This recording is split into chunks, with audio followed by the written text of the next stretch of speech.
thank you for listening on this Thursday.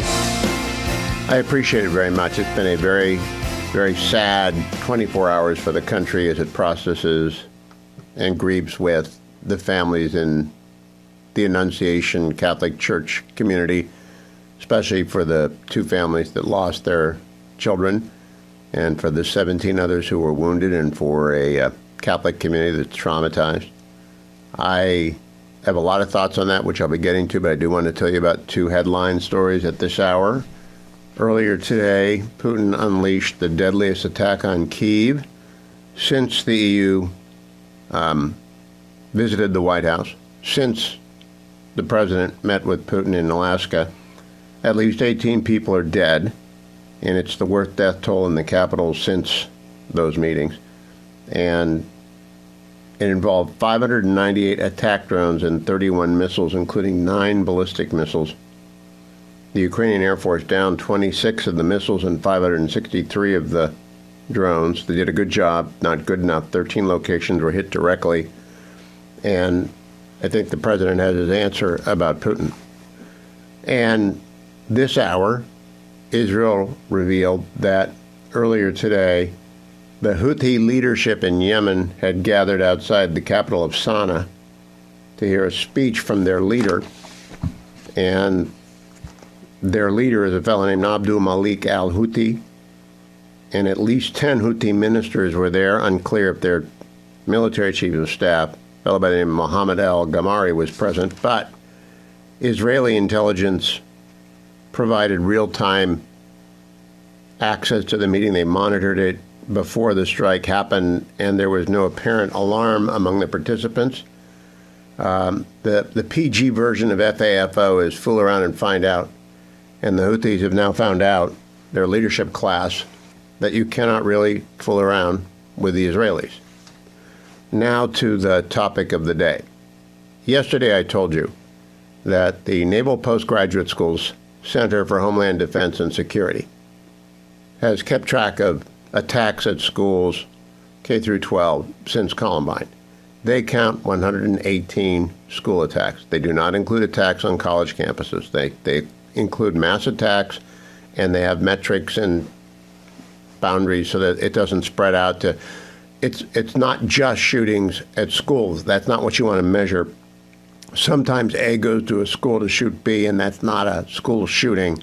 That's a shooting that occurred at a school. They're looking for people who go in, I believe, with a completely random approach to the violence. But that's 4 or 5 a year for the last 26 years. And my question is, why don't we have an FBI report that profiles the 120 psychotics who did this? And I hope President Trump orders that up. I've posted that online, and I hope he follows through and pushes the Bureau to come up with something to actually give to people. Doug Ducey did this in Arizona after the Parkland shooting in Florida. He tried his best to assemble the best information in Arizona that was available, but only the FBI has the profiling center down at Quantico. And it's time that the country had a good grip. And I caution those who want to mix into this 120 too much of the element of sexual confusion and trans identification. Yes, we have 2 instances. They are not back to back, but they are very high profile, the Christian school in Nashville. And then yesterday, where the killer was a young adult who had, quote, transitioned, close quote, and their mental illness was not in any way alleviated by whatever treatment they received. But don't go off the deep end and say, oh, well, that means the 118 must be connected with trans ideology. That's not correct. But I do know what I can say. I can say that the left has predictably refused to deal with the problem and have attacked, of course, guns and, incredibly, prayer.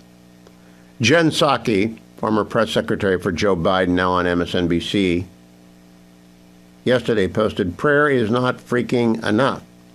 Prayer does not end school shooting. Prayer do not make parents feel safe sending their kids to school.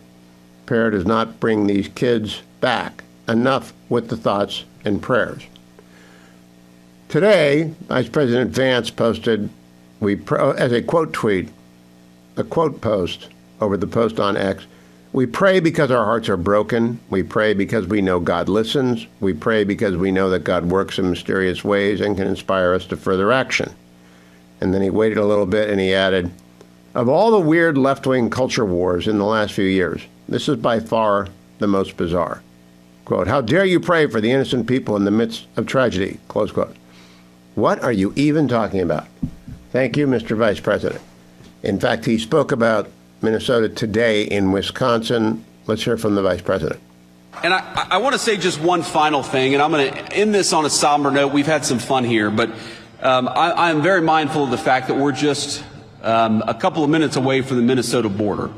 And of course, we had this terrible, terrible school shooting yesterday in Minneapolis.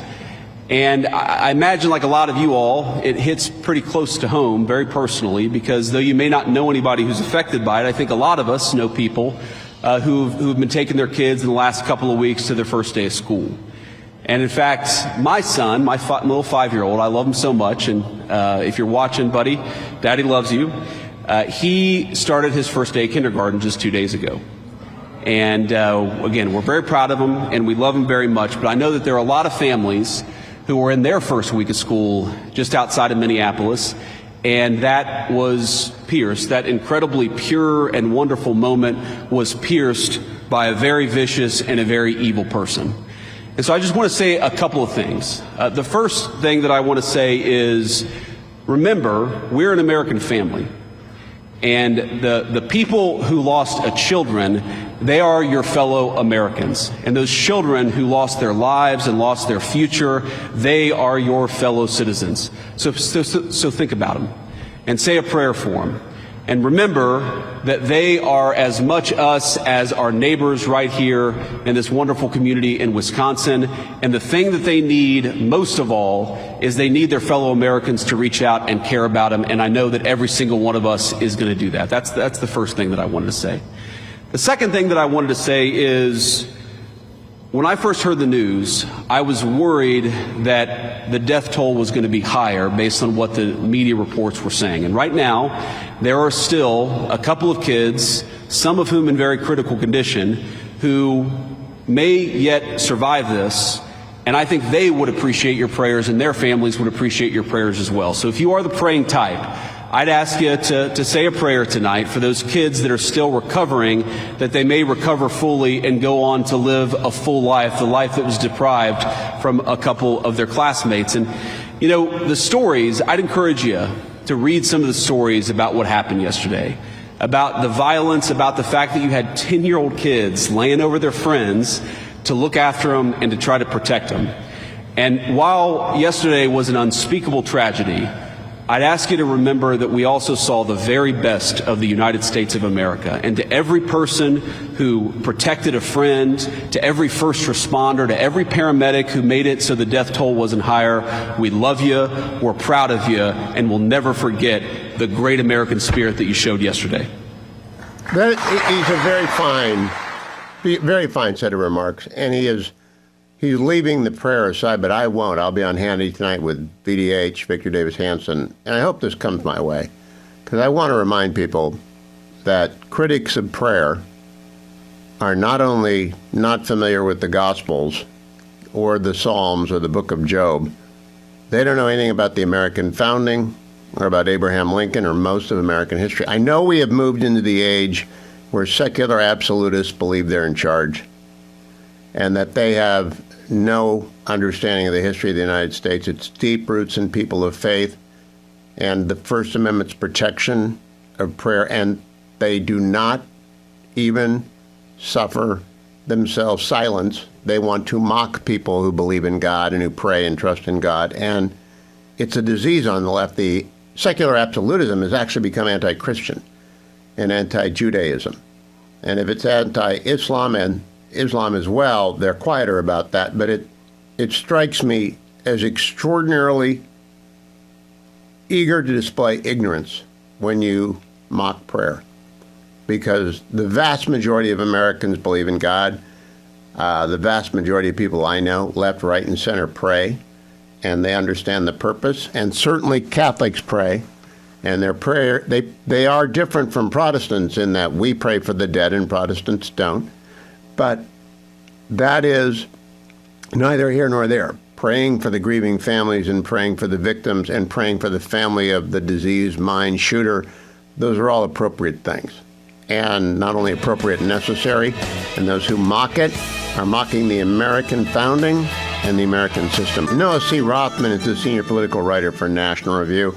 You'll hear him frequently on the Editor's Podcast. Noah, I have a lot to cover with you, but I want to start with the attack on Annunciation Catholic Church and School yesterday and the responses to that attack, other than shared grief and prayer with the families of the fallen and the victims who are struggling to recover in the hospital. What do you make of it? I'm frankly appalled by the coverage that we've witnessed over the last 24 hours, especially in the loop, the bubble that defines political coverage from political observers, particularly on social media, but that migrates up the chain into newsrooms. We know for a dead certainty, there's social science research behind this, there's confirmation of the effects of this, that killers, especially mass shooters, thrive on the coverage of their events, especially the posthumous fame they expect to receive. Indeed, we had a press conference from the police chief of the town where this demonic attack happened, who said that the killer fetishized former mass shooters, pored over their actions, sought to emulate their actions, and sought to do so because of the coverage they received after the fact. And what did we get? We got an absolute abandonment of best practices from every media outlet that agonized over this individual's name, whether he was a he or she was a she, pored over this manifesto, an addled, unintelligible document, which seemed to declare fealty to every noxious subgroup that populates the internet with provocative content. This person was a nut, deeply troubled, and definitely underserved by the people in their lives. And what did we do? We used him, her, whatever you want to say, as an instrument of political utility in a culture war. And everybody didn't care whether that was incentivizing more shootings, whether that was creating the conditions for more attacks like these. And it goes for left and right, too, because there was a New York Post piece that latched onto a nugget in the manifesto that the individual said, I've been duped, been brainwashed by the trans cult, just justifying a sort of a conservative narrative here. And nobody seems to care that we're creating the conditions for the next school shooting, for the next mass shooting. We know we are. Everybody's on record saying as much. NPR, NBC News, half a dozen other managing editors said, we won't do this anymore. We won't popularize these people. And they gave it up just so they could have a little grubby little narrative that advances their arguments against the people they don't like in domestic politics. It's disgusting. Now, Noah, the Naval Postgraduate School has a Center for Homeland Defense and Security, and it has tracked school attacks since 1999. And there have been 118 now, sadly 119, I expect, since 1999. 119. That's 4 to 5 a year. Have you ever seen a public report that provides the profile, at least of some of the commonalities among the psychotics who attack the defenseless children on K through 12 campuses? I have not. Yeah, no, I'm not a criminologist, and I don't pore over the data. What I do know is what we just discussed is that if there's a through line, a common thread, the one that appears most often is emulation, is copycat status, and in an effort to chase fame, notoriety, most likely. But generally, the desire to make an impact on their environments in ways that they don't feel like they can in life. All right. Now, what about the reaction best summed up in Jen Psaki's post yesterday? Prayer, she wrote, prayer is not freaking enough. Prayer does not end school shootings. Prayer does not make parents feel safe sending their kids to school. Prayer does not bring these kids back. Enough with the thoughts and prayers. The vice president responded brusquely, but what do you think of Jen Psaki's assessment of the utility of prayer? I don't know if I saw the vice president's statement. I hope he would have said that prayer, in the minds of individuals who believe in the power of prayer and who are religious and observant, is not an empty gesture. It is not some theatrical event. It is an appeal to forces that they believe absolutely can affect our environments, absolutely can shape our environments. prayer is not, for those who engage in it, some sort of empty gesture. It is actually a meaningful appeal and an exercise of personal agency. But I personally like my my colleague Ramesh Ponnuru, his response to Jen Psaki, which was very considered. He said that kind of statement, which has itself, he said, become sort of a rote expression of Kant, a demonstration of one's fealty to a particular predisposition, that it is as religious, as faith-based as any other expression of religiosity or prayer. No, that's smart by Ramesh. I missed that. The vice president. Yeah, it makes a ton of sense. It's just literally just something that you would say, a convocation to a congregation. What I feel is that secular absolutism, which has long governed the left, is now shifting into anti-Christian, anti-Judaism. It's not merely we must be secular in the public square anymore. It's now people who pray are bad. The vice president wrote, "We pray because our hearts are broken. We pray because we know God listens. We pray because we know that God works in mysterious ways and can inspire us to further action. Why do you feel the need to attack other people for praying when kids were just killed praying?" And he added, "Of all the weird left-wing culture wars in the last few years, this is by far the most bizarre." And he quotes it as, "How dare you pray for the innocent people in the midst of tragedy? What are you even talking about?" Or synagogue. What do you think of that? Yeah, well, I agree. I don't spend a lot of time. I don't practice myself, but I'm not hostile to religion. I'm not allergic to religion, and I certainly know people who are religious in my life. And if you did, just one, you would know that people who engage in prayer and worship do believe that they are affecting their external circumstances, and have reason to believe that they're affecting their external circumstances. The power of thought and activity that thought expression produces is not something that is not unmeasurable, right? Faith and the actions that result from faith create community, shape your environment in ways that I think the secular, and particularly those who are hostile to religion, just completely discount. And they also I think that's what I'm getting at. Action. I think the hostility to religion in the aftermath of tragedy is very revealing about where the left has gone. They are now ignorant not only of the Gospels or of the Psalms or of Job. They don't know anything about the American founding or Lincoln or a lot of American history. They are not representative of anything other than Marxist-Leninist anti-religious sentiment. There you go. That's where I was going to go, Hugh. I mean, as the Democratic Party veers wildly to the left, increasingly towards a socialistic conception of a social contract, even a communistic, Bolshevistic conception of the social contract, then they would lean into the notion that religiosity and faith are an intrusion on public life that crowds out the state, so too is the family, et cetera, so forth. You would see that a lot from the far left, the progressive left, who believes that there should not be any institution that supersedes the state as the foremost arbiter of events in your life. And I think that's where they've gone. I do. I really, especially after a tragedy, the mask comes off when people are unguarded in their emotional reaction. And Jen Psaki summed up the left. Noah C. Rothman, thank you. Follow him on X at Noah C. Rothman. Listen to him on The Editors, the podcast of National Review. Occasionally he drops in with the commentary gang as well. It's been a while. I look forward to having him back on there. I'm not the only one talking about prayer. Mary Catherine Ham was on Fox this morning with Bill Hemmer and Dana Perino. Of course, Mary Catherine suffered a terrible tragedy in her life when her first husband was killed, and she was left with a little daughter and was pregnant with their second child. And she is a praying girl. She's a Christian woman.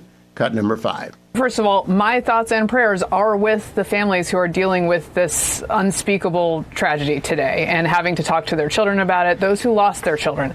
It is right and good and I think necessary to pray in these times. It is sad to hear public figures very quickly turn to saying that prayer is nonsense or unnecessary or weak. And I think if I were to give them the good faith interpretation that they're unwilling to give their friends on the right, I would say that this is a call to action, right? They're frustrated that there's not action that goes with prayer. But your response does not need to be to denigrate prayer. And it becomes actually perverse when the people in the pews were likely attacked for practicing their religion, for practicing this tenet of faith. And you say that because that didn't protect them or because that doesn't solve the problem, that people should not pray and that you denigrate that practice. I have lived a life that has had its portion, very different, but nonetheless, of sort of unthinkable tragedy. And prayer did not solve the fact that my husband died while I was 7 months pregnant, but it did not prevent that. But it got me through every single day after that. And it helped me to raise my children. And I just think that taking the message to the public that is somehow an insult to people who were killed while practicing their faith is so gross. It is well said, Mary Catherine Ham. Well said. What is she reacting to? Well, people like Michael Steele on MSNBC was hosting Ilhan Omar when he said this, cut number 14. I'm not, the thoughts and prayers, I'm so beyond that nonsense, the lie of that. Because what we have are people who continue to stand in the way of actually doing something to stop the violence against their own kids. It is amazing to me. We watch young Michael. I used to get on with Michael all the time. I'd like to say, one, Michael, do you believe in God? Because he used to pretend to, at least. And then number two, what do you want to do? Because you're going to have to amend the Second Amendment, and good luck with that because it's not going to happen. But what do you want to do that Minnesota hasn't already done? Because they've done everything that anyone can do, but no one blew the whistle on the psychopath who shot up Annunciation Church and School yesterday. Nobody blew the whistle on him. And so the red flag law in the state of Minnesota failed. The gun control laws of Minnesota failed. There is no alternative that is constitutional to what they... I think Minnesota has the most comprehensive scheme available that is consistent with constitutional values, and it failed. So what are you going to do, Michael, except rant in a reflexive, anti-Christian, anti-Judaism, anti-God rant? I don't know. I'm checking the market a little bit early today. Always brought to you by AmericanFederal.com, the number one place to go to buy or sell gold or silver or other precious metals. Nick Grovich and his team at AmericanFederal.com have been doing it for 44 years. Straightforward, honest, transparent. You call 1-800-221-7694. 1-800-221-7694. 1-800-221-7694. Or go to AmericanFederal.com. Their system's pretty simple. The spot price of gold plus their commission. If they are selling you gold, the less gold you buy, like if you buy a quarter ounce, you'll pay a bigger commission than if you buy an ounce, and you'll pay a less commission if you buy 5 ounces, and a smaller commission if you buy 10 ounces, and a much smaller commission if you buy $1 million worth of gold. And they do 7-figure transactions. They've been doing this a long time. They're very good at this. Spot price for gold today is up $28 an ounce at $3,476.60 an ounce at this moment. And about 15 minutes from the close, the Dow's up 0.15%, the S&P 500 up 0.36%, and the NASDAQ tech heavy is up 0.64%. And that's all kind of unusual because NVIDIA didn't have bad earnings. They had pretty good earnings. But they're down 0.84 cents on the day, and that's nothing, really. The market's shrugging off what it was hoping for another blowout, and NVIDIA can't do it every quarter. And quarterly fascination with the pace of AI is not a healthy way to invest. And that's why I tell people, don't buy gold on an impulse. Buy gold on a plan. Make that plan with Nick Grovich. They're pros. They don't upsell. They don't undersell. If you're a coin collector, yes, they will talk to you, but they are not going to sell you commemoratives or anything like that unless it's something that's part of your collection and you have a Jones for it. But I'm telling you right now, if you're just buying gold to diversify your portfolio and put it into your safety deposit box, AmericanFederal.com. $3,476 an ounce. That's really something. I hadn't thought I would see that until next year. And inflation is tame, so it's just worldwide demand. Worldwide demand is driving the price of gold. It's an international market. I want to go back to Governor Walz in Minnesota, talking at the afternoon briefing yesterday, trying to give words of comfort. Cut number 15. A community behind us, Annunciation Church and School, committed to academics, service, and Catholic values, filled with the first days of school of beautiful children going to learn those values, share with their teachers and their classmates. And instead of that joy and that curiosity and that learning, they were met with evil and horror and death.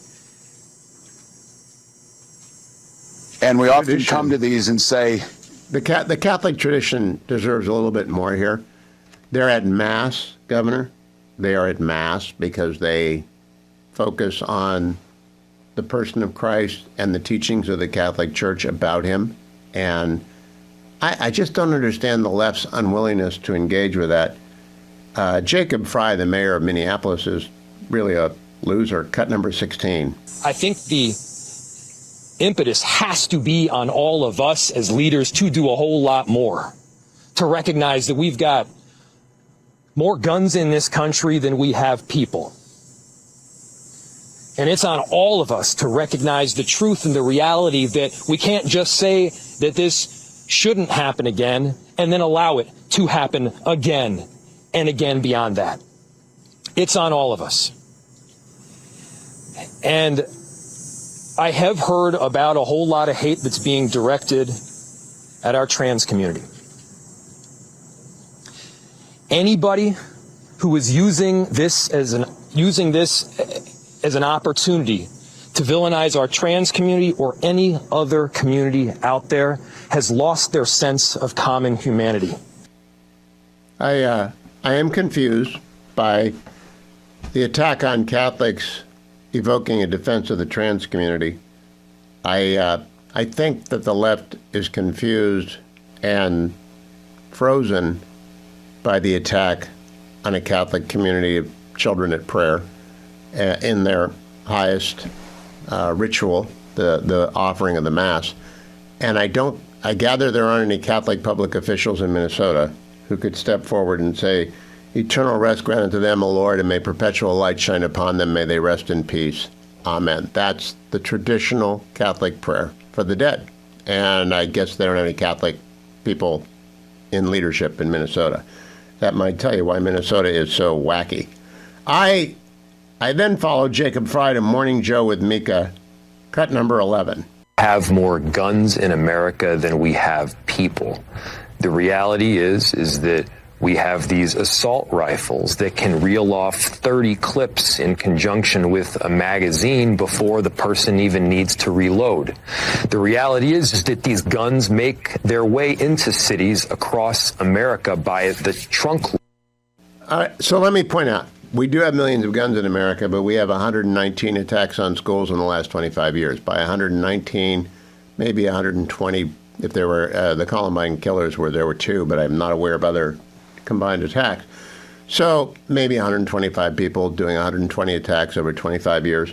It's a lot easier to figure that out than the millions of guns, because there's nothing you can do, Mayor Fry, about the millions of guns. Nothing at all, unless you want to amend the Constitution, and you can begin to try that if you'd like. Minnesota has the most comprehensive gun control statute for a state. It was passed by Tim Walz in 2023, and by the left-leaning Minnesota legislature, they had a red flag law. It all failed.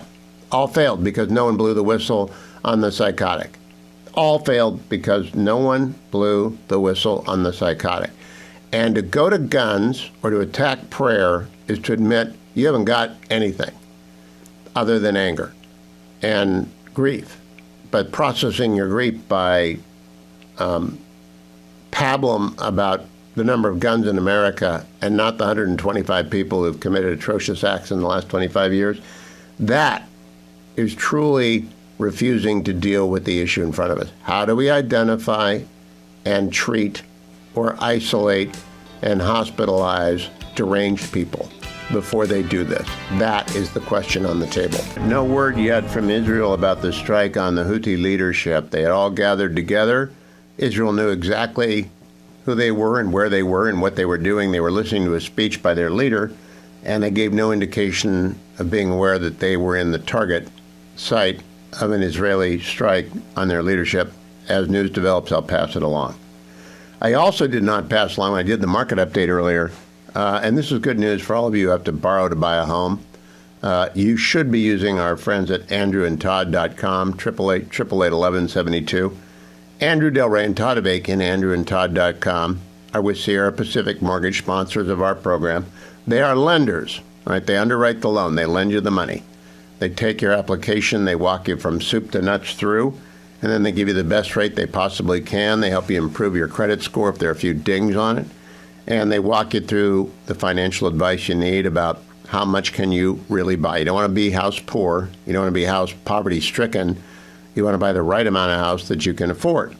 And they will do the counseling with you. 888-888-1172. The 10-year Treasury is down to 4.21% today. That is another drop. Interest rates are as low as they have been in 2025. If you've been putting off refinancing your house because you thought, I can't give up my 4%, I can't give up my 3.5% 30-year fixed. Look, this is a math problem, and you should let andrewandtodd.com do the math. Tell them how much you owe on your other debt. Some of you have got a lot of credit card debt, student loan debt, car payment debt, and you got a house and you're hanging on to your 3.5%. Big win, and you're not taking the 6% 30-year mortgage and consolidating your loan, and it makes no economic sense. You ought to refinance. Refinancing approaching 50% of the home loan market right now as people realize those days are not coming back anytime soon. President Trump is forcing down interest rates a little bit at a time, talking the Fed down, changing it up, pushing Jerome Powell, pushing everybody to realize inflation is not our problem, but it's not going to be quick. And every month that you're paying a ridiculous amount on your credit card debt or your automobile purchase or whatever it is, maybe you did a payday loan and you're stuck with it. If you've got a home and you've got equity in it, you ought to use it as your bank, your first bank, even if you're going to give up a beloved 30-year fixed rate that was unbelievable. The only way to find out is by calling andrewandtodd.com at 888-888-1172 and saying, Andrew Todd, here's my situation. Now, if you go to andrewandtodd.com, you can fill out a few questions and expedite that first conversation, but there is no rush. They will talk to you as long as is necessary. And thousands and thousands and thousands of people who listen to the Hugh Hewitt Show have done their loans with Andrew and Todd over the decade that they have been sponsors, and I hope you are the one next in line with them. 888-888-1172. 888-888-1172. Coming up, Josh Kraushaar will join me, editor-in-chief of Jewish Insider. Jonathan Williams as well on the Louisiana comeback. He is the tax economist on X. He's the chief executive officer over at the American Legislative Exchange Council. We got a lot ahead updating on the news out of Israel. The Israeli Air Force today carried out a targeted strike aimed at wiping out the military and political leadership of the Iran-backed Houthis in Yemen, in what Hebrew media outlets said was its most dramatic strike in the country yet. The strike was first reported by Houthi-run Al Masirah TV, then confirmed by Israeli Defense Minister Katz and the Israeli Defense Forces, though they did not confirm the targets. According to multiple media reports in Israel that cited unnamed security officials, Israeli intelligence learned that 10 Houthi ministers, including the defense minister and other senior officials, were gathering outside Sana'a, that's the capital of Yemen, to hear a planned speech by the group's leader Abdul Malik al-Houthi. The Israeli Air Force then launched a strike targeting the meeting. Residents of the Houthi-controlled capital told Reuters that the attack struck an area near the presidential complex in a building in southern Sana'a. The outcome of the strike was not immediately clear. Also not clear the members of the Houthi leadership who were present, or if the group's chief of staff, Mohammed al-Gamari, was in attendance. Israeli intelligence provided real-time details of the gathering enabling the strike, which was carried out despite heavy air defenses in the area, reports said. As al-Houthi delivered his address, Israel reportedly monitored it to see whether he realized some senior officials were being targeted. He gave no indication of being aware. Katz's office said that along with IDF staff, Chief of Staff Lieutenant General Eyal Zamir and senior commanders he had coordinated with Prime Minister Netanyahu, quote, as we have warned the Houthis in Yemen, after the plague of darkness comes the plague of the firstborn, Katz said in a statement, a reference to the biblical 10 plagues of Egypt, possibly confirming that the top Houthi figures were the target. In a statement concerning an attack without details, the IDF accused the Houthis of acting aggressively since the start of the war with Hamas in Gaza, aiming to harm Israel and its allies, to stabilize the regional order, disrupt global maritime freedom. Quote, the IDF is acting forcefully against the Houthi terror regime, alongside intensifying operations against Hamas in Gaza, and will continue to act to eliminate all threats to Israel's civilians. An unnamed senior official told Channel 12 that Israel had been ready to target Houthi leadership as part of a different set of strikes on Sana'a earlier this week, but ultimately waited until Thursday. While officials have cast the strike in dramatic terms, previous Israeli actions in Yemen have failed to halt the Houthis' continued drone and missile attacks in the ongoing war. I'll keep you posted on that as it occurs. I will be on with Sean Hannity tonight. I think it's Victor Davis Hanson. It might be Guy Benson who's joining me. I'm sure we're going to be talking about Jen Psaki and prayer and Michael Steele and prayer and Democrats dumping on prayer as people grieve in Minneapolis. Carolyn Leavitt, White House press secretary, said this at the podium this morning in the White House, cut number 1. Reagan. Thanks, Carolyn. I have 2 questions for you. Sure. Democrats, including former White House press secretary Jen Psaki and Minneapolis Mayor Jacob Bray, attacked prayer and pushed gun control in the aftermath of yesterday's shooting. What's the White House's response to their comments? Yes, I saw the comments of my predecessor, Ms. Psaki, and frankly, I think they're incredibly insensitive and disrespectful to the tens of millions of Americans of faith across this country who believe in the power of prayer, who believe that prayer works, and who believe that in a time of mourning like this, when beautiful young children were killed while praying in a church, it's utterly disrespectful to deride the power of prayer in this country, and it's disrespectful to the millions of Americans of faith. And I would encourage Ms. Psaki to pray for these families themselves who need it right now more than ever. Yeah, no, I don't know if she believes in God. I don't know that she doesn't. Joe Biden used to go to Mass, and if she found Mass to be offensive, she put it aside to become the White House press secretary. I really don't know. The left wing in this country has become, as Noah Rothman and I were talking about, irreligious. And not only irreligious, not just absolute secularists, but anti-Christian and anti-Judaism. They've actually gone Marxist-Leninist in their antipathy for religion. The famous Marx line, opiate of the people. And it's not. It's real. God's real. Prayer works. And the faithful outnumbered the unfaithful by a dramatic. I used to have, look, I got nothing against agnostics or atheists. I want to convert him. But Christopher Hitchens, when he was alive, was almost a weekly guest on this show. There's a website, HughandHitch.com, with all of our interviews from all those years. And Douglas Murray's been welcome here. He's also an agnostic. I think Charles C.W. Cook is an agnostic. A lot of people are, and it doesn't make them less of a good political commentator, but they do not attack people of faith, and they certainly don't attack people who are praying for the people who were praying when they were wounded or killed yesterday in Minneapolis. I think it is of estimable benefit to pray for the families of the children who were killed. I think that the peace that surpasses all understanding is how one of the epistles puts it, and I am sure they are seeking refuge and grace in their sorrow, in their faith. I really believe that. And I believe they are well advised to do that and that God will take care of them. It is a common practice. And there are a lot of people who are suffering right now, right this very moment, listening to this show, who are in pain or in suffering, and they are praying and they're listening and they're diverting their attention and they're absorbing and they're working through their grief and their problems and their pain, and they're doing it with God's help, whether they know it or not. I don't understand people who feel reflexively obliged to condemn prayer and people of faith, especially when the attack was on Catholics gathered at Mass. I really don't get it.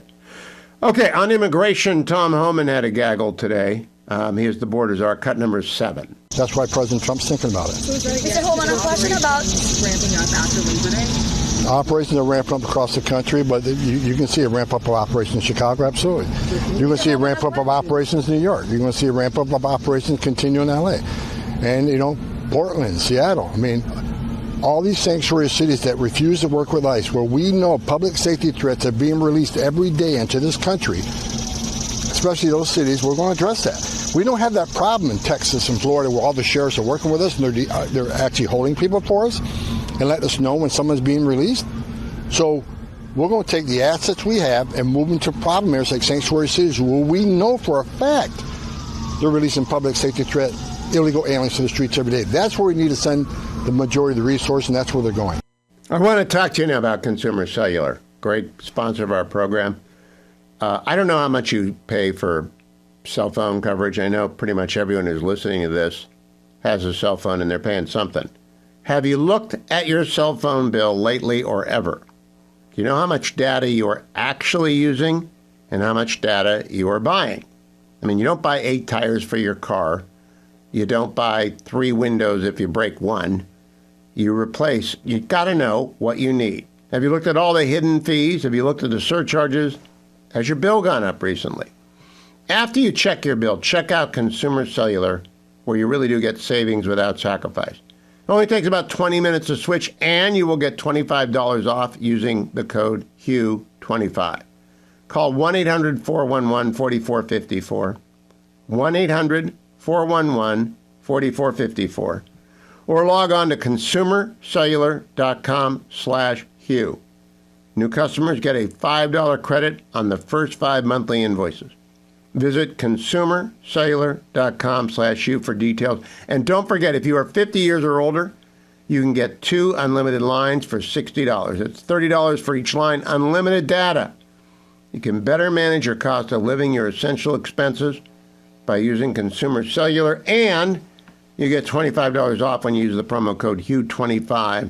Savings without sacrifice. Use my promo code HUGH25 at consumercellular.com/Hugh or call 1-800-411-4454.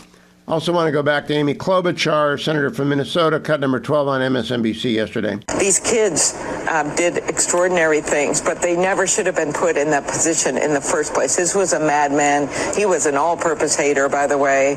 Hated groups left, right, you name it. There's no way to pin an ideology on this, and I think people should remember this as the facts come out about this manifesto. But what I learned from this, once again, is that guns, and we're a proud hunting state. There's a lot of law-abiding gun owners in Minnesota, but there's got to be more we can do.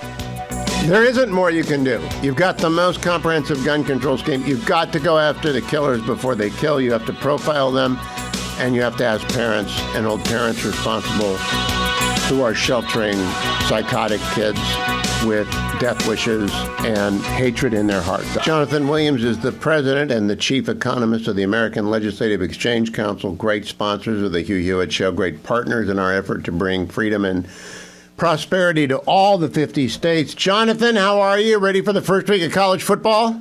I sure am. Absolutely. Yeah, go Wolverines, go blue, right? You're missing my Michigan background today. Are you? I know. That's what I told people. I won't miss that part. But are you rooting for Ohio State over Texas, I hope? Hey, Midwesterners, we have to stick together, right? Well, unless it's the game. All right, let's get to Louisiana. Now, LSU folks may be listening. I want them to understand we're not going to talk about the Tigers. We're going to talk about the Louisiana comeback because it's really extraordinary. Jonathan wrote about it over at alec.org/article, where you can Google Jonathan Williams and the Louisiana comeback.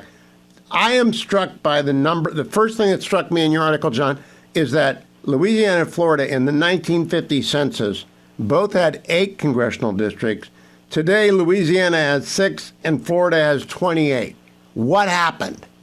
Well, isn't that something? I mean, that is the just amazing story that most people don't know, that Florida's growth, of course, we know more recently, but you go back and you trace those states' history where they were the exact same size by congressional district there, and now we've seen the huge divergence. One of the big things why is Florida being a no-income tax state, being a state that's followed a very much an ALEC framework of policy wins after year after year after year, and Louisiana now being stuck really in a very competitive region and a state that has really been a state that's been a laggard, not just in America, but especially in the Southeast region. Louisiana, a lot of people don't know this, but Hugh, you do. Louisiana lost over 250,000 people over the last 10 years on net alone to the other 49 states. And you had John Bel Edwards at that point as governor, who was expanding Obamacare by executive order and doing all more things to make Louisiana more dependent on the federal government and probably less competitive as a result.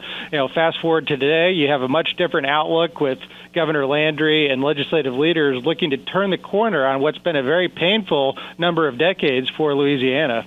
Now, the economic outlook that ALEC does ranked last year, Louisiana was 31st among the 50 states, but it surged to 18 this year. What did they do? What have they begun to embrace under Governor Landry? It's a great point, Hugh, and that is the biggest gain of any state in the 2025 Rich States, Poor States, which you, of course, find at richstatespoorstates.org. Louisiana, one of the big drivers of that was they became part of this national movement that we at ALEC have been helping to lead, and that is the flat tax revolution. They were the latest state to move their state progressive income tax. It had become outdated, especially when you're competing against the flat tax of 0 in Texas and 0 in Tennessee and Mississippi going to work to eliminate their income tax. Louisiana realized that they had to do something different, and they went to a 3% flat tax on personal income that Governor Landry signed into law. They brought us in to testify on that before the bill got started, just in the conceptual phase, because they realized they needed to be competitive. And in Louisiana's case, they needed to benchmark themselves. They didn't like where they were benchmarking themselves, obviously, being a huge loser of population, being one of the biggest, most problematic factors of that, and they needed to do something different. And you combine that with their school choice opportunity program that they have with the Gator Scholarship that needs some additional funding, but is a great move towards universal education freedom, tort reform. You get on the list of what they've done, and it has been an incredible turnaround story indeed. I want to stick on the 3% flat tax for a moment, because you and I are Virginians, and we're at 5.5%, highest marginal rate in Virginia. Looks good compared to Maryland, isn't really competitive compared to Tennessee and compared to Louisiana now at 3%, of course, Florida at 0%. Do you think that Winsome Sears wants to, is she campaigning on that, on lowering taxes to stay competitive, or is she yielding the issue to Spanberger? No, I think, what I've heard from Lieutenant Governor Sears, and as you know, she serves on the ALEC board, and It's been great to have her involved.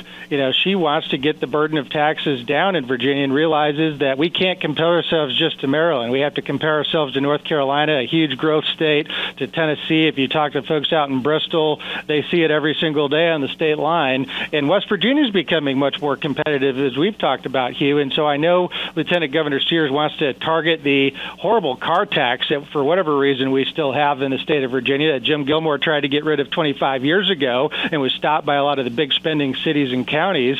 And also the income tax. I know it's a huge factor. And how do you get there? You do it with common sense, free market economic policy, and pair it with good spending policy, of course. Yeah, one of the things they did in Louisiana that you point out is they balanced the budget. They did not raise taxes. They did not borrow.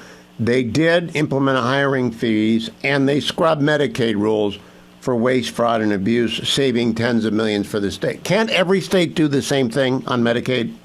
Well, yeah, absolutely. Hugh, this isn't rocket surgery, as our good friend Art Laffer likes to say. This is common sense tools that every state has at its disposal. And it's something, of course, now with the federal One Big Beautiful Bill Act, we're going to see a whole lot more of it when it comes to work requirements, at least, and some other ways to prevent fraud and abuse. But states can take that in their own hands and continue to move even faster than the federal rules will have. And we just this week, I know, Michigan is still a sore spot, Hugh, but our good friend Matt Hall, Speaker of the House, just released the Michigan House Republican budget that cuts $5 billion of waste, fraud, and abuse, including moving up work requirements in Medicaid. So Louisiana did it. Michigan's in the progress of doing it in the Michigan House. And it's, I think, proof positive that any state can follow and find that waste and make sure they address it. Part of the secret sauce for getting a state up in the rankings and thus moving in the right direction is tort reform. Now, it bores a lot of people to tears, but absent tort reform, businesses flee. I listened to Ben Domich talking to Chef Andrew Gruel, who's on the city council of Huntington Beach, is a famous celebrity chef. California is a nightmare for small business owners. What did Louisiana do in the tort reform area?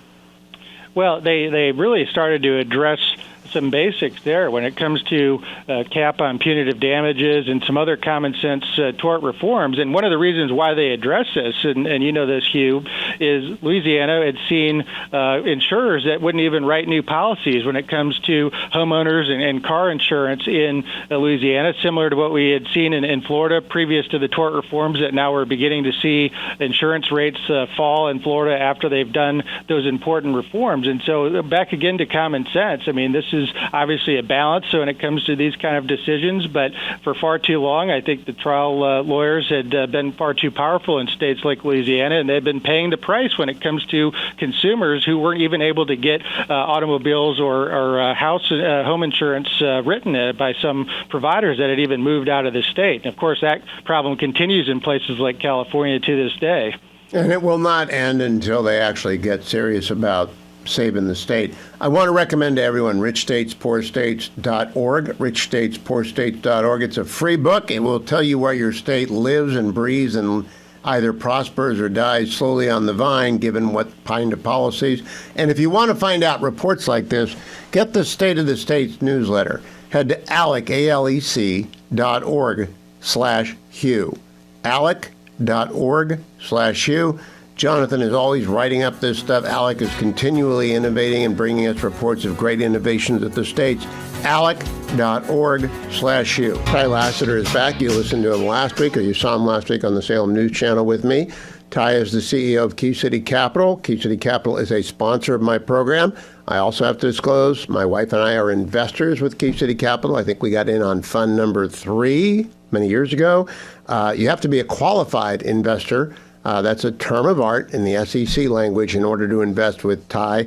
And you should read the prospectus. The minimum investment is 6 figures, so you will read the prospectus if you're not a dummy. Ty, last time I talked, I didn't have a chance to talk to you about this. Rents jumped nationwide to $1,790 a month last month. That's up $30 over July, so 30 over June, so $30 increase. It's the biggest jump in 2 years. That tells me there aren't enough apartments and you're in the right business. Am I right? Yeah, you're exactly right. We talked about this a little bit last week about the supply and demand of new construction right now coming out of COVID and with the interest rate hikes and everything. And we're just not seeing enough development right now, which is an opportunity for operators like myself and investors like your listeners to really jump in and diversify so that you can really focus on preserving and multiplying your wealth. And you mentioned just over $1,700 is average rent. And we then focus just under that. We're trying to really focus on the affordable housing sector. And so our average rent across our portfolio is right around $1,400. And that opens up the demographic to the most renters in the United States, that asset class. And so we have some assets that are on the upper end of that. We've got some assets that have $2,000 a month rent. We've got some assets that have $1,100 a month rent, but we really focus on right there in the middle, that sweet spot of about $1,400. And that really, when we're in an up market, we've got the lower tier blue collar workers living in our property. When the market shifts and we have an economy like we have today, you have the tenants that were living in that $1,800 to $2,000 a month property, and they move into that $1,400, $1,500, $1,600 a month property. So it's right in that sweet spot that we really focus on and create opportunity behind what I call the 4 keys to wealth for each of our investors. Now, Ty, last week we also introduced some of the new markets in the Hugh Hewitt Show universe to the fact that diversification is what you offer. You offer limited partnerships in closed-end funds that buy and maintain apartment complexes so people can invest in dirt. I always say stocks, bonds, cash, gold, and dirt. That's diversified. And I don't want to buy an apartment. I don't want to be a landlord. This is, if you're that person, you're listening right now, I think you get a lot of doctors, don't you, Ty? I do, and most of them come to me for the same reason that you did, because they don't want to manage properties. And I get a lot of doctors, a lot of pharmacists that we've either bought properties from, or they've come to us and they said, I used to own properties and I just don't have the capacity to deal with the headaches that come with it. And especially when it's time to put capital expenditures back into the property, maybe a second time or a third time. And so when you partner with us, when you invest with us, you get the passive side, which means you don't have to deal with the hands-on. You get quarterly reporting. When cash flow and when we're in a strong market, you've got cash flow distributions that comes to you without any work. You also get the hands-off approach of setting back and not having to deal with the problems that come with owning a property and a tenant calls because of a toilet or termites or whatever the case may be. That is our responsibility to deal with. And with the size of an organization we are, with the size of volume that we have, we're targeting assets that we can buy on a discount at the front end, so you get buy-in equity. We're buying in markets where we appreciate, so your money grows and you're really preserving that wealth. And yet you still get the pass-through of depreciation. So we pass those tax advantages along to all of our partners so that they get the benefits of owning real estate without the headaches of having to deal with that real estate. Last question, Ty. I told people they got to read the prospectus and they've got to be very careful when they invest and know what they're getting. What is going on with insurance on apartment complexes now? Because I got so many friends in Florida who are having trouble getting homeowner insurance. I assume apartment insurance is the same kind of difficulty. We got a minute. It is. I actually have dealt with that a little over a year ago. Our insurance went up. It went up about 30% across our portfolio of nearly just over 4,000 units. But it didn't go up near as high as many other small operators or individuals did. And then this year, just with our volume, we went back and renegotiated with our insurance carriers. We were able to move insurance and drop back down 20% of what it originally went up by. So net, we're over 2 years, we're just up 10%, which is not too bad. We're at a perfect position as far as it is insurance-wise right now. To find out more and to get your prospectus, which you should study, keycitycapital.com/Hugh, keycitycapital.com/Hugh. Ty Lassiter, always good to see you. Thank you. Congratulations to my friend Stephen Cox, who's just been named as Alaska's new Attorney General by Governor Dunleavy. Stephen Cox served 4 years with President Trump's Department of Justice, first as a Associate Deputy Attorney General, and then as the U.S. Attorney for the Eastern District of Texas. He up and moved with his wonderful wife, Christina, to Alaska at the conclusion of the Trump years, and as the Senior Vice President and Chief Legal and Strategy Officer at Bristol Bay Industries. It's an investment platform of the Bristol Bay Native Corporation. And he loved it. They love Alaska. Not a lot of Texans moved to Alaska, but Stephen and Christina did. They are parishioners at Holy Family Old Cathedral. They support the Dominican Friars of the Western Province throughout their Mission Alaska outreach ministry. They are on the founding board of a new classical school in South Anchorage. They've really embraced the state, and now the state has embraced them. Way to go, Alaska! I think I've got 2 stations up in the great north, and you're going to have a great attorney general now. Now, I would like to go back to what the vice president had to say in Wisconsin today in the event you weren't listening at the beginning of the show, as the left wing in the United States exploded in anger at people who were praying for the families and the children, the families of the dead, the children who were traumatized, every victim of the Annunciation Church and School shooting yesterday. People on the left, from Jen Psaki to Mike Steele, attacked the people who were praying. The vice president took a different tone this morning. This is what he said. And I want to say just one final thing, and I'm going to end this on a somber note. We've had some fun here, but I am very mindful of the fact that we're just a couple of minutes away from the Minnesota border. And of course, we had this terrible, terrible school shooting yesterday in Minneapolis. And I imagine, like a lot of you all, it hits pretty close to home, very personally, because though you may not know anybody who's affected by it, I think a lot of us know people who've been taking their kids in the last couple of weeks to their first day of school. And in fact, my son, my little 5-year-old, I love him so much, and if you're watching, buddy, Daddy loves you. He started his first day of kindergarten just 2 days ago. And again, we're very proud of him, and we love him very much, but I know that there are a lot of families who were in their first week of school just outside of Minneapolis, And that was pierced. That incredibly pure and wonderful moment was pierced by a very vicious and a very evil person.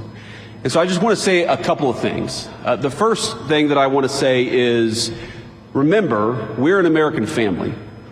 And the people who lost children, they are your fellow Americans. And those children who lost their lives and lost their future, they are your fellow citizens. So think about them and say a prayer for them.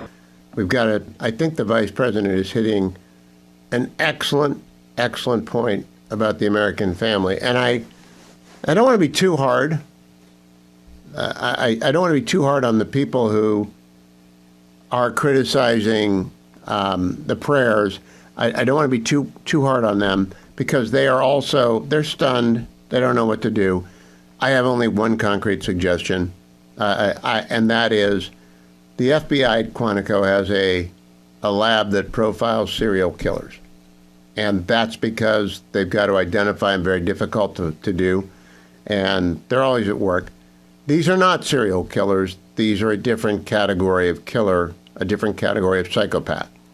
But there are 119 of them over 26 years, according to the Naval Postgraduate School's Center for Homeland Defense and Security. 119 incidents that fit their definition of a school shooting. Now, they do not include shootings that occur at schools, because there are many more. The Washington Post has a useless compendium of incidents that include a bunch of shootings that occur at school but are not school shootings, as we understand them.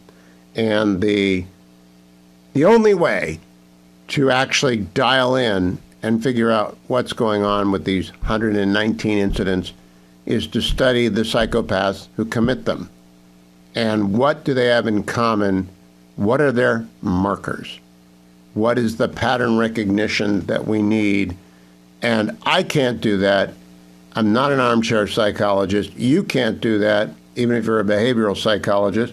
Trey Gowdy's a prosecutor. He was on yesterday talking about his book, The Color of Death. And he said, look, most of these 119 incidents are committed by young men who are white. And they have disassociated from society in profound ways. At least two of them have identified as females, but that's not really that's the marker yesterday of the, that's the characteristic upon which most people have latched. But that isn't enough to explain 119.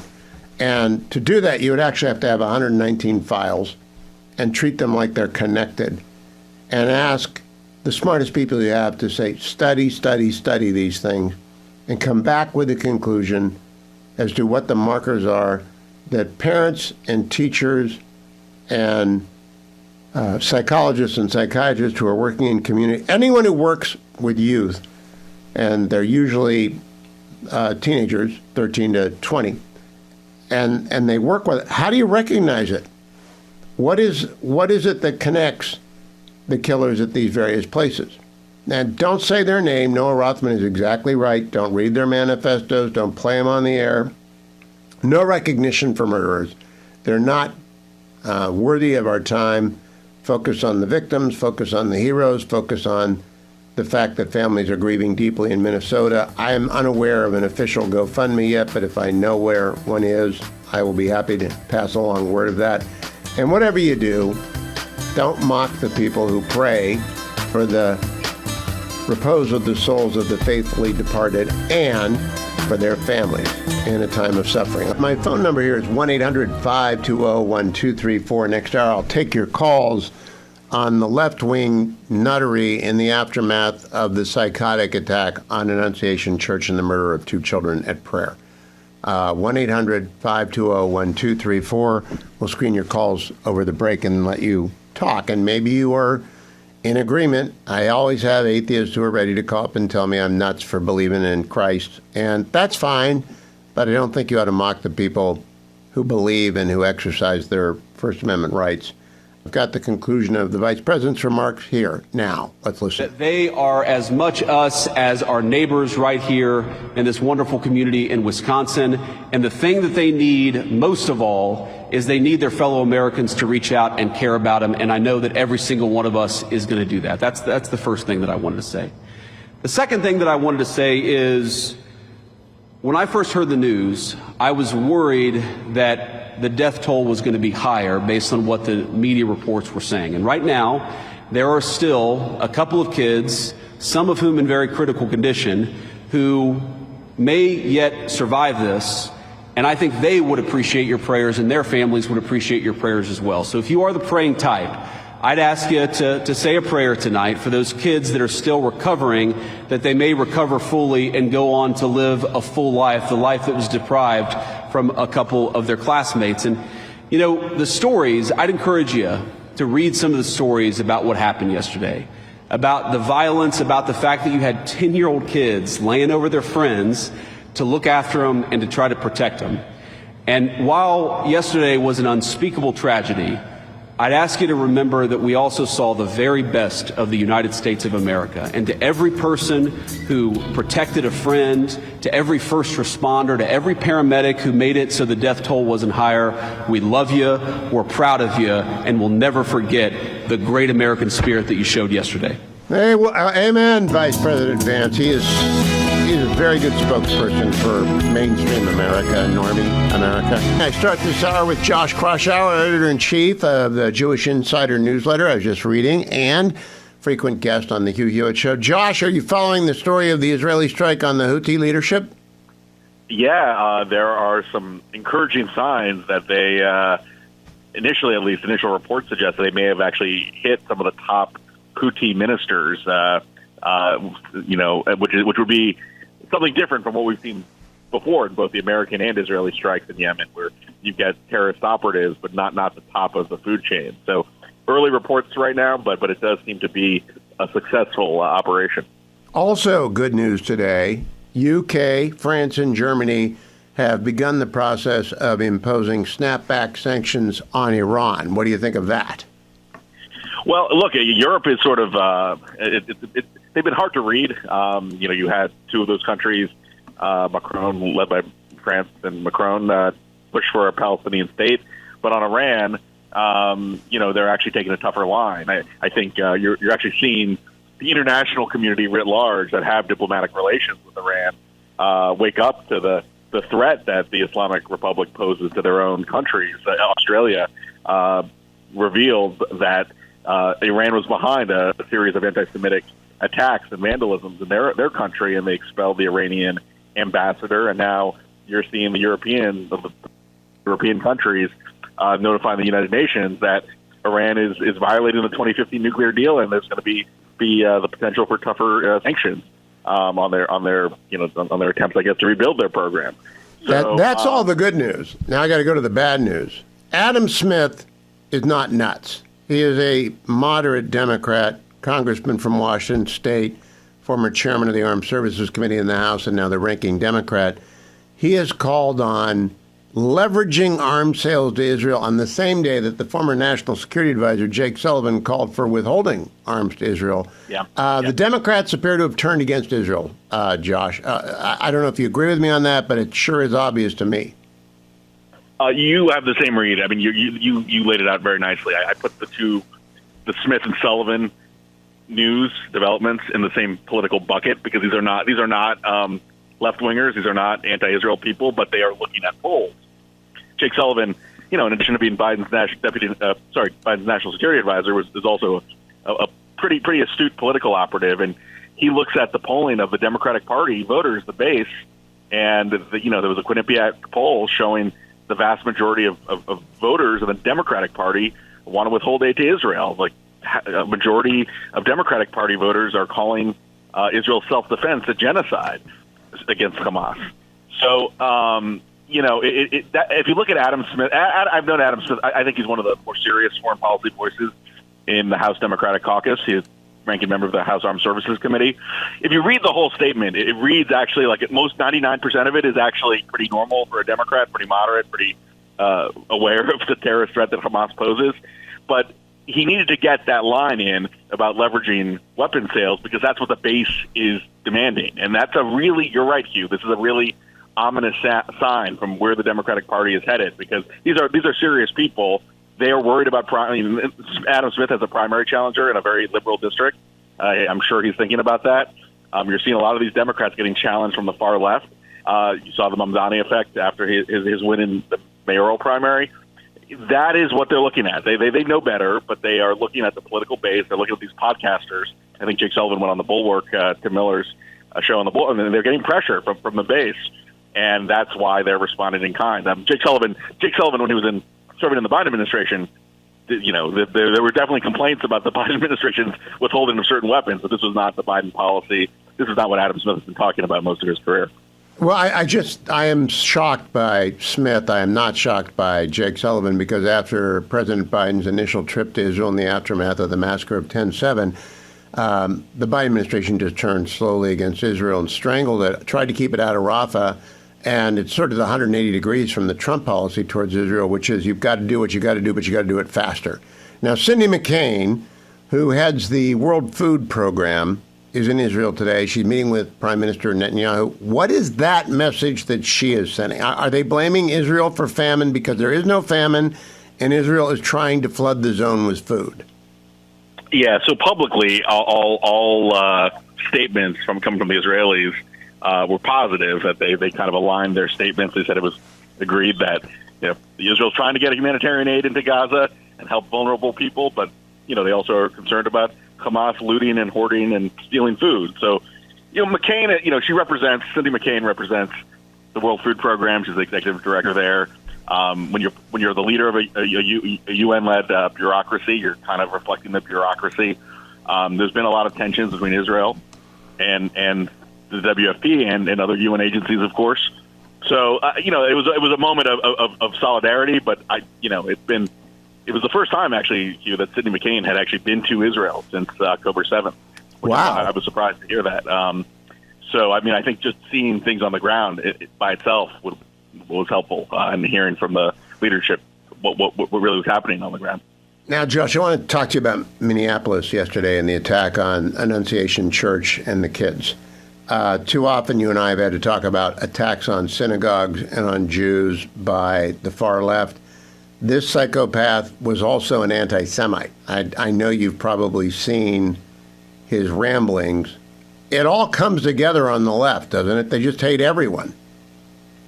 I mean, this guy was insane. Right, psychopath. Every extreme, and this is what's scary about the extremist parts of social media. Literally every extremist space cause on social media, this person was aligned with. It obviously had major mental problems, but also was aligned with the worst elements.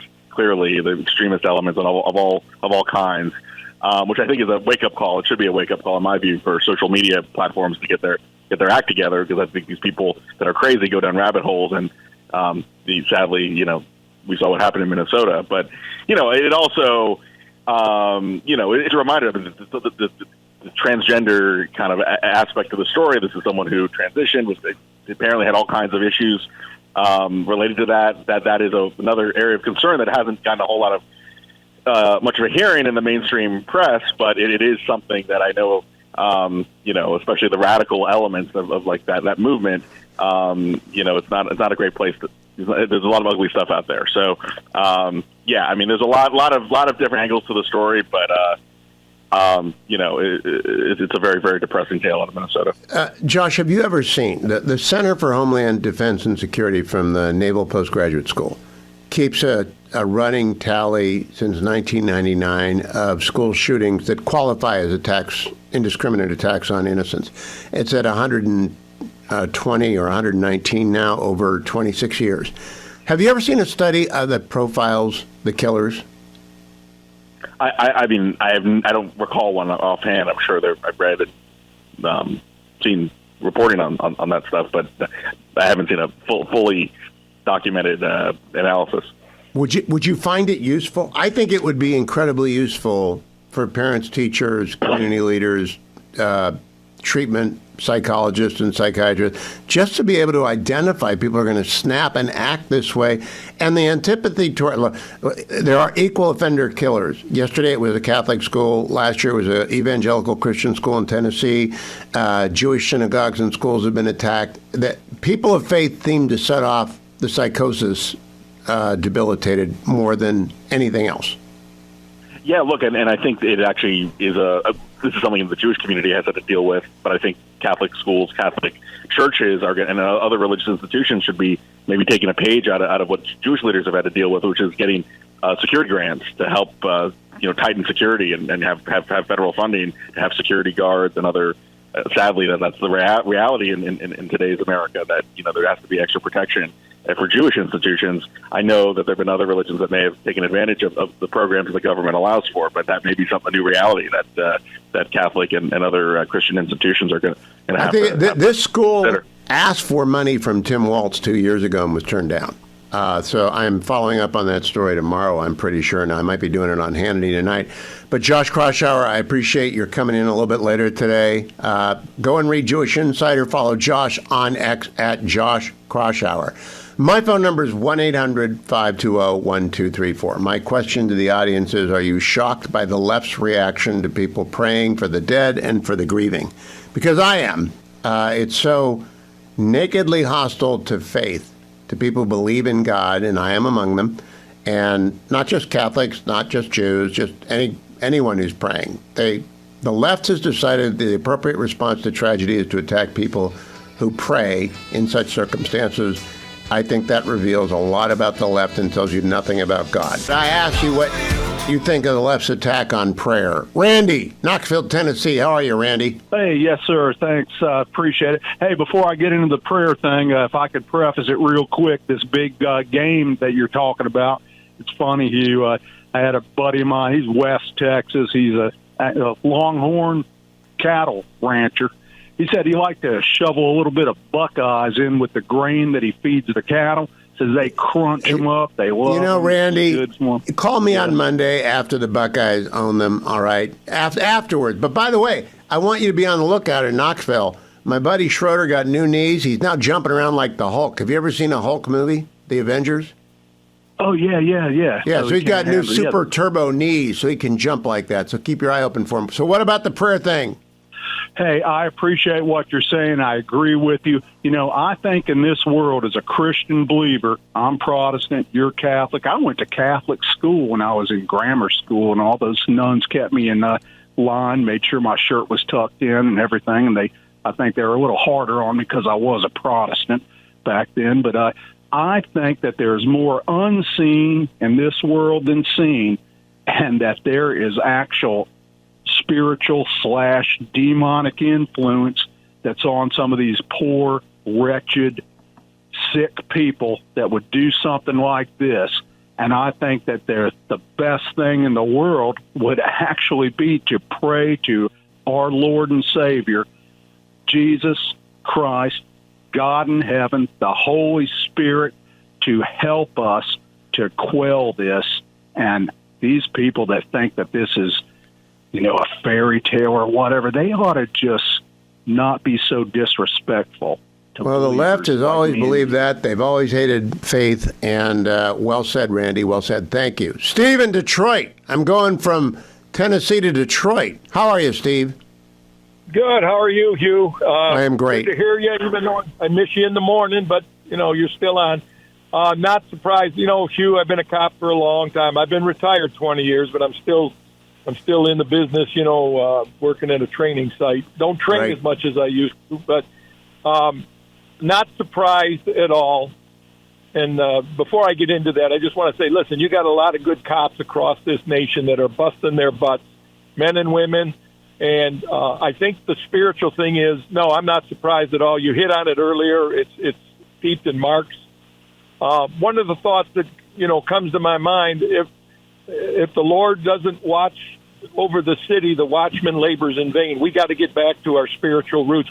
It only takes a small few, Hugh. It's not going to take millions and millions. It's those people by faith. But I also felt real pity for a guy like Jacob Fry. He's not a leader, and instead of being the typical, you want to get angry. You know what I did? I found myself praying for the guy, because the only way he's going to change, according to Scripture, it says we're commanded to pray for those in authority, and that we could live quiet, godly, and peaceful lives. So I'm hoping that maybe the Lord will turn some of these lefties around. That's a good word, Steve. That's a good word. Somebody gave out, so. Well, I appreciate it. That's a good word. Especially for a guy from Michigan. That's a good word. Thank you, friend. Lawton in Atlanta. What do you say, Lawton?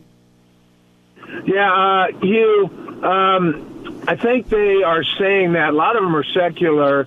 Is what they're really saying is, you guys will pray, but you won't change the laws to keep the guns out of the hands of kids like this. This kid was 21 years old. He bought these guns, and as a gun owner, it just sunk my heart when I heard that. But Minnesota has got everything. They've got a red flag law. They've got background checks. They have everything that you can pass constitutionally, and it did not stop him because he had never been afoul of the law, and no one had pulled the flag on him. And he had to have manifested this antisocial hatred. He had to have. Somebody knew that. Somebody knew this about him. And I'm for you on I'm all for red flag laws, but we got to keep high capacity semi-automatic weapons out of kids' hands that are under 25 years old. They can buy a revolver if they're over 21, get them a shotgun. The Constitution would allow that. I believe the Constitution would allow that, but I do not believe Congress will ever pass it. But you are welcome to advocate for it. I'm more interested in finding out and profiling psychopaths and stopping them before they do this again. Lawton, thank you. Nancy, Montana. How are you, Nancy? Good afternoon, Mr. Hewitt. And I do pray. I have prayed my whole life. I believe in prayer. It does heal the human soul when it has been wounded. And there were many souls wounded yesterday in Minneapolis, Minnesota. But what I want to stress here is that the far left, the progressive, have lost the meaning of the word respect. They have forgot the lesson that we have all learned as we were youths in school, treating others as we wish ourselves to be treated. They hold no one in high regard. They are selfish, arrogant, and very self-centered. They don't see any but one else's opinions.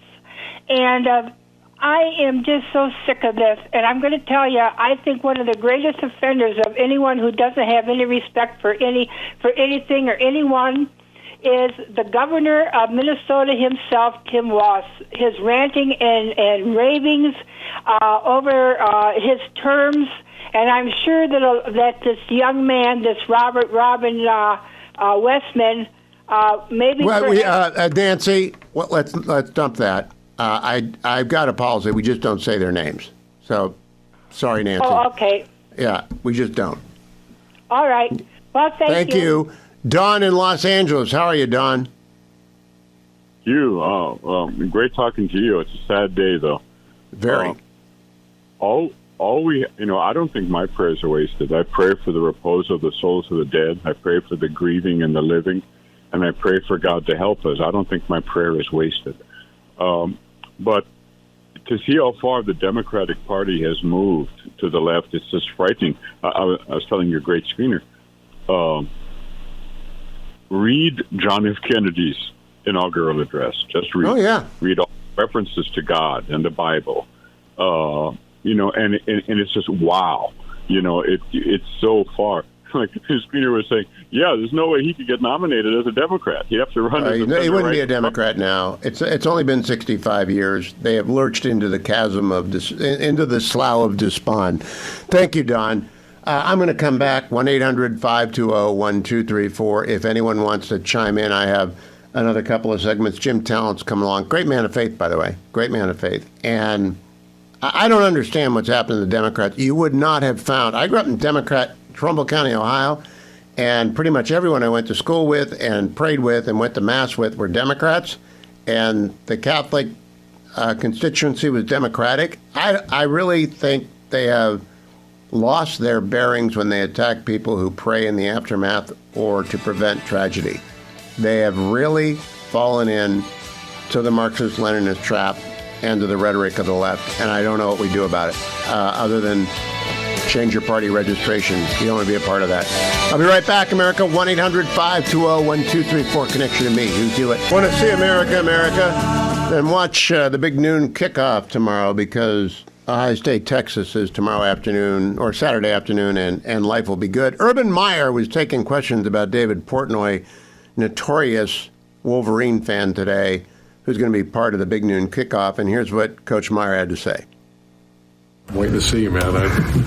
I met him one time. I just don't follow much. I'm not a social media person. And so my daughter is so excited about it because she says it's going to really, explode. And all of a sudden I see all the chaos. And so I'm just going to go do my job. And I guess I got to hear about the Wolverines all the time from him. But we're 7-0, so we're all right. He's got the ring. He never got beat by the Wolverines. Urban is the perfect guy to look at Portnoy and say, yeah, have a pizza, Dave. Have a pizza. Go to the Little Brown Jug in Ann Arbor and have a pizza, and don't cheat. We don't cheat on this program, and we don't cheat in our program. Ed in Vienna, Virginia. How are you, Ed? Listening on AM 570, The Answer, I expect? Hey, doing great. Thank you, Hugh. Appreciate you taking my call. Hugh, I just want to follow up on a couple of the calls mentioning prayers for victims, et cetera, and share just a quick story to demonstrate how praying for the people that are suffering from whatever you want to call the condition of transgenderism can work. A brother of mine just shared this story with me the other day. He had a service tech that did his HVAC annual inspections for the last number of years. Same guy would show up every year. And last year, he showed up, and he looked quite a bit different. He was all dolled up, and he got an uneasy feeling. He's got young kids.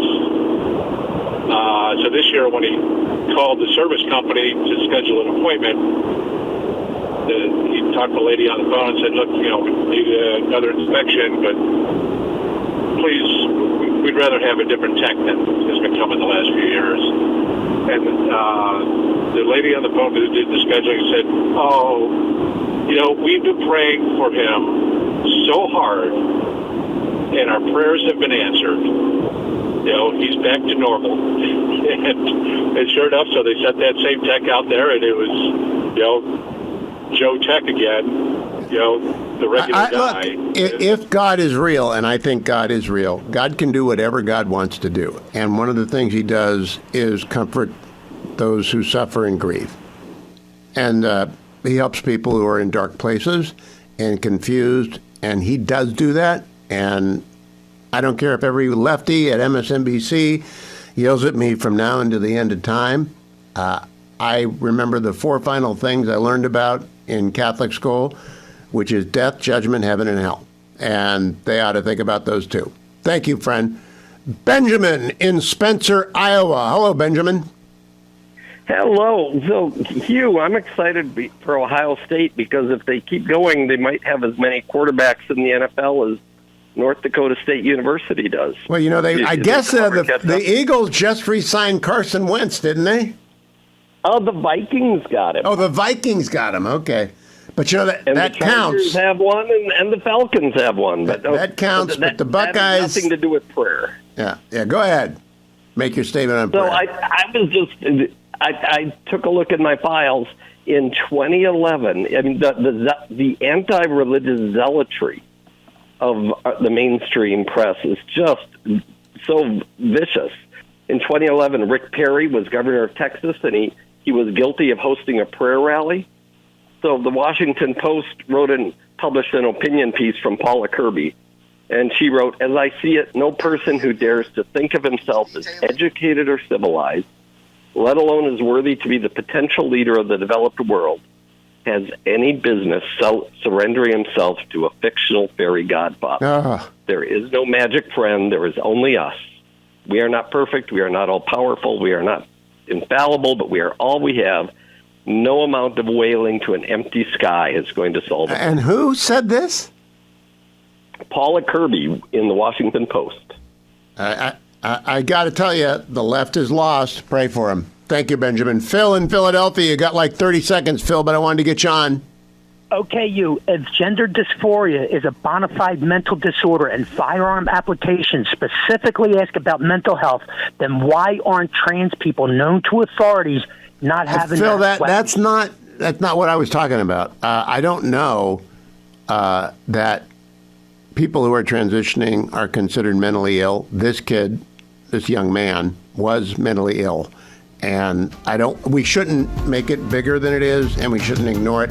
The 119 people who have attacked schools, or the 120 who have done that in the last 26 years, I want to know the commonalities, not the differentiators. You can't obsess on the one aspect that draws your attention. I agree with the mayor. I'm not, the thoughts and prayers, I'm so beyond that nonsense, the lie of that. Because what we have are people who continue to stand in the way of actually doing something to stop the violence against their own kids.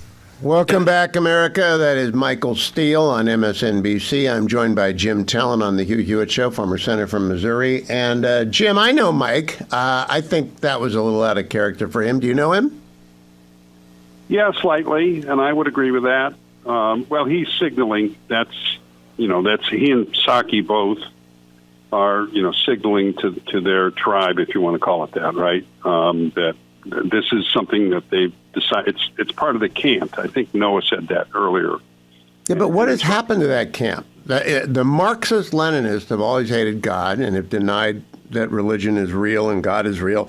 The Democratic Party was the party of the immigrant faithful, the masses. It's just crazy what they've done. Well, and there are still huge numbers of Democrats who believe that, and I don't think they're receiving this well. But the progressive left wing, it's a way of, they either do that or they talk about gun control. That's their answer to evil is to disarm good people. Their answer to crime is to disarm the victims. But I liked your testimony and the testimony of your listeners. And can I offer a little bit myself here? Please. We both were young, you and me, and we're both older now. And we both know by faith and experience that God intervenes all the time to prevent harm. He protects the vulnerable. He heals the sick. And he's always with people who are grieving and who seek him. And so I don't want anybody to think as a result of this, well, prayer doesn't make any difference. I mean, how many people, you and I probably know a lot of people, and this is the worst thing that can happen to somebody who has a child predeceased. I mean, I know a fair number of people like that. And so do I, and we have some in common. Yep. Yes. Yeah, that's right. We absolutely do. I know who you're thinking of. And they would not have made it through if God hadn't carried him. I mean, he's there for people who need him.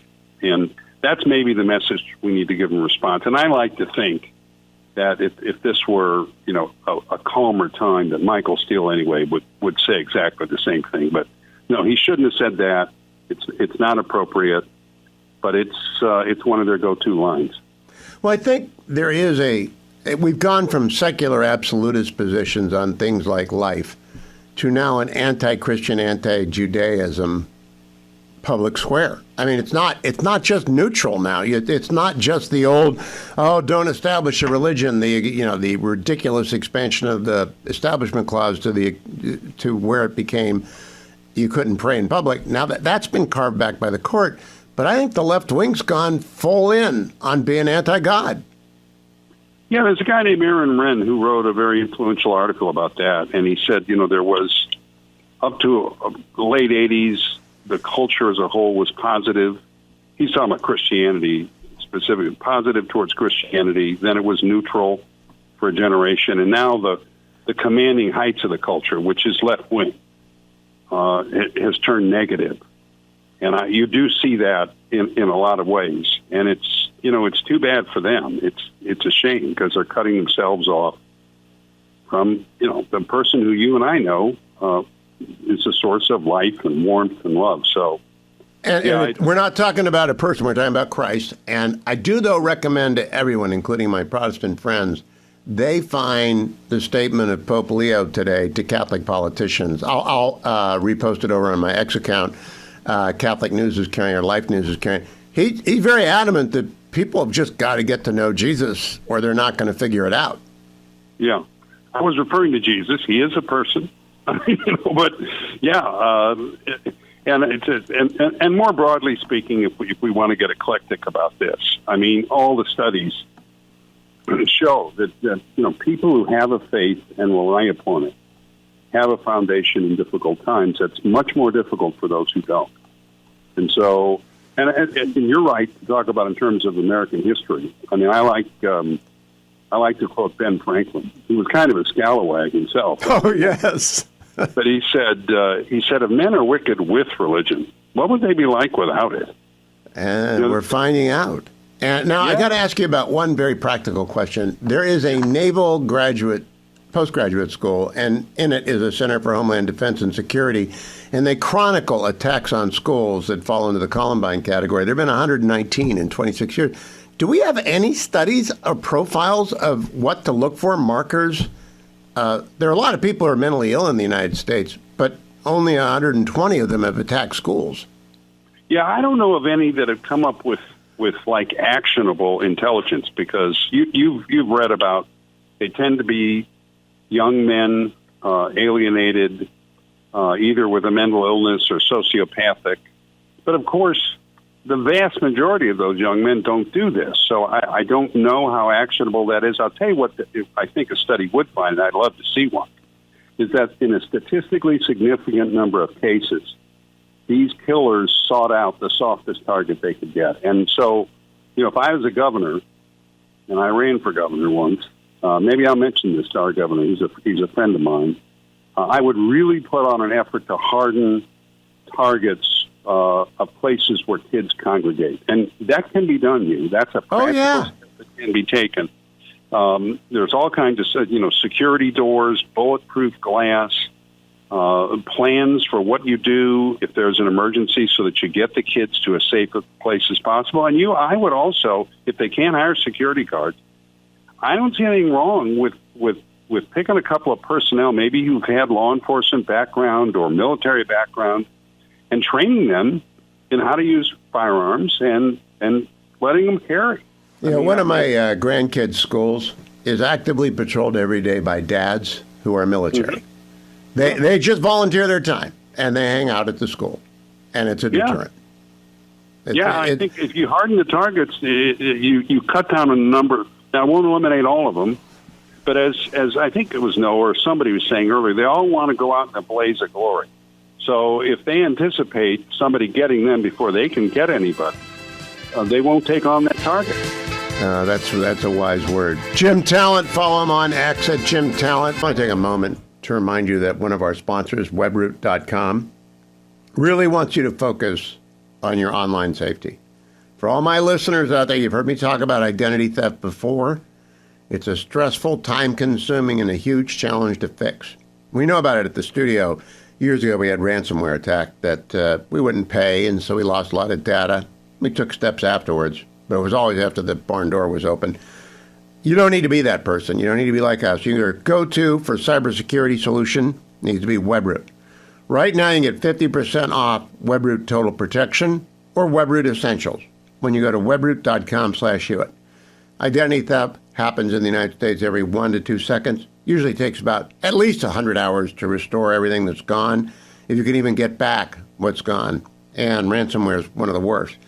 I want if you get Webroot, you can protect your identity in up to 5 devices, or you can even cover the whole family with up to 10 identities and 10 devices. You'll get real-time antivirus protection against malware, ransomware, phishing scams, plus a firewall, a network monitor, a web threat shield to block bad websites before you even click on them. You'll get a password manager, a system optimizer, identity protection, advanced dark web monitoring, rapid credit alerts, and up to $1 million in reimbursement for stolen funds. Webroot includes a VPN for up to 10 devices, unlimited cloud backup, restoration for your PC or Mac if they're hacked. Webroot will not interrupt your daily life. Installation is 6 times quicker than competitors, so do not wait. Go get 50% off Webroot Total Protection or Webroot Essentials today when you visit webroot.com/Hewitt. That's webroot.com/Hewitt. Live a better digital life with Webroot. I want to thank Adam and Arlie and Generalissimo for today's show. Do not miss tomorrow. Got a lot ahead. It's the Week in Review show, plus Dr. Larry Arnn joins me for a look back at the last 3 months. We've been diving into Churchill's World War II, so we need to pause for a moment and look at some of the events of recent days.